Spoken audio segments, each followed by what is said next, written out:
এই সাইকেলগুলো আপনি কোরিয়াতে প্রায় সব জায়গাতেই দেখবেন। এই সাইকেলগুলো না হচ্ছে আপনার এই যে এখানে একটা বারকোড দেওয়া আছে, বারকোডে স্ক্যান করে আপনার মোবাইলে কাকাতুক একটা আইডি আছে, অ্যাপস আছে আর কি, ওই অ্যাপসের সাহায্যে যদি আপনার আইডি করা থাকে আপনি এরকম বারকোড দিয়ে এটাকে ইউজ করতে পারবেন। যেখানেও বারকোড দেওয়া আছে ইউজ করতে পারবেন, ইউজ করে দেন আপনি হচ্ছে আপনার মানে গন্তব্যস্থলে চলে যেতে পারবেন। তবে আপনি এখান থেকে যদি স্টার্ট করেন, মানে আপনি যখন থেকে বারকোডটা স্টার্ট করবেন তখন থেকে আপনার পেমেন্ট শুরু হবে এবং আপনি কোথায় যাবেন সে গন্তব্যস্থল পর্যন্ত আপনার ক্রেডিট কার্ড থেকে টাকা কেটে নেবে।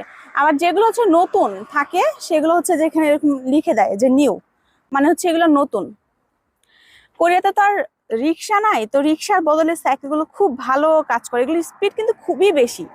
মানে আমি একদিন হচ্ছে চালানোর জন্য নিছিলাম, যেহেতু আমি হালকা পাতলা সাইকেল চালাতে পারি, বাট এটা এত বেশি স্পিড আমি নিজেই ভয় পেয়ে গেছি। খুব কিউট না? এই সাইকেলগুলো আপনি কোরিয়াতে অনেক জায়গায় দেখতে পাবেন, প্রায় সব জায়গাতে দেখতে পাবেন। যেমন এখানে যে এখানে আসছে এখানে জাস্ট এসে পার্কিং করে আবার স্ক্যান করতে হবে, নাহলে কিন্তু টাকা উঠতেই থাকবে।